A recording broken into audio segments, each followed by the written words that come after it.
ಎಲ್ರಿಗೂ ನಮಸ್ಕಾರ. ದಿನಾಂಕ 1/5/2024 ಬುಧವಾರ. ಇವತ್ತು ಕಾರ್ಮಿಕರ ದಿನಾಚರಣೆ, ಜಯಂತಿಯ ಶುಭಾಶಯಗಳು ಎಲ್ಲ ಕಾರ್ಮಿಕರಿಗೆ. ಈ ಸಂದರ್ಭದಲ್ಲಿ ಜಯಂತಿಯ ಶುಭಾಶಯಗಳು. ಸ್ನೇಹಿತರೆ, ನಾನಿವತ್ತು ಬೆಳಗ್ಗೆ ಜಯನಗರದ ಪಶ್ಚಿಮ ಕಡೆ ಬಂದಿದ್ದೀನಿ. ಪಶ್ಚಿಮದ ರಿಂಗ್ ರೋಡ್ ರಸ್ತೆ ಹತ್ತಿರದಲ್ಲಿ ಆ ದೃಶ್ಯಗಳು ನಿಮ್ಮ ಕಣ್ಮುಂದೆ ಅನಾವರಣ. ಸ್ನೇಹಿತರೆ, ಇವತ್ತಿನ ಬೆಳಗಿನ ಚಿಂತನೆಯನ್ನು ನಿಮ್ಮ ಮುಂದೆ ಇಡಬೇಕು ಅಂತ ಬಂದಿದ್ದೀನಿ. ನಾವೆಲ್ಲ 21ನೇ ಶತಮಾನದಲ್ಲಿದ್ದೀವಿ. ತಂತ್ರಜ್ಞಾನ, ವಿಜ್ಞಾನ ಇಡೀ ಜಗತ್ತನ್ನು ಪಲ್ಲಟಗೊಳಿಸಿದೆ.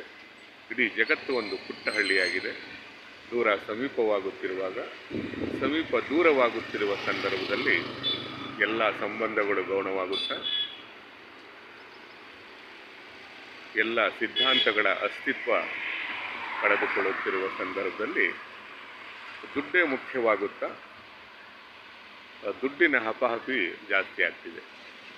ದುಡ್ಡು ಮಾಡಿದವರೇ ಮಹಾಬುದ್ಧಿವಂತರು ಅನ್ನೋ ಕಾಲಘಟ್ಟದಲ್ಲಿ ಸಾಮಾಜಿಕವಾಗಿ ಮಾತಾಡೋರು ಬುದ್ಧಿವಂತರಲ್ಲ.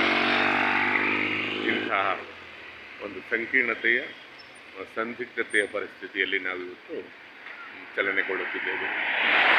ಆದರೆ ಎಲ್ಲ ಸಮಯದಲ್ಲೂ ದುಡ್ಡು ಸಹಾಯಕ್ಕೆ ಬರುವುದಿಲ್ಲ. ಆಗ ಸಹಾಯಕ್ಕೆ ಬರುವುದು ಭಾಷೆ, ಪ್ರೀತಿ, ಸಾಹಿತ್ಯ, ಸ್ನೇಹಿತನ ಸ್ನೇಹಿತ್ವ, ಗೆಳೆತನ, ಆಧ್ಯಾತ್ಮ, ಧ್ಯಾನ, ಇವೆಲ್ಲವೂ ಜ್ಞಾಪಕ ಆಗುತ್ತೆ. ಬೇಕು, ದುಡ್ಡು ಬೇಕು. ಆದರೆ ಎಷ್ಟು ಬೇಕೋ ಅಷ್ಟು ದುಡ್ಡು ಬೇಕು.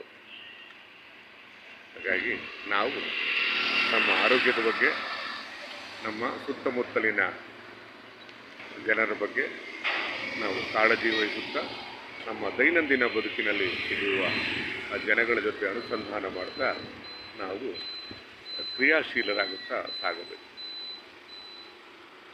ಸ್ನೇಹಿತರೆ, ಇಷ್ಟು ಸಾಕು ಅಂತ ಕಾಣುತ್ತೆ. ಎಲ್ಲರಿಗೂ ಶುಭೋದಯ, ಎಲ್ಲರಿಗೂ ಒಳ್ಳೆಯದಾಗಲಿ. ಎಲ್ಲರಿಗೂ ಮತ್ತೊಮ್ಮೆ ನಮಸ್ಕಾರ.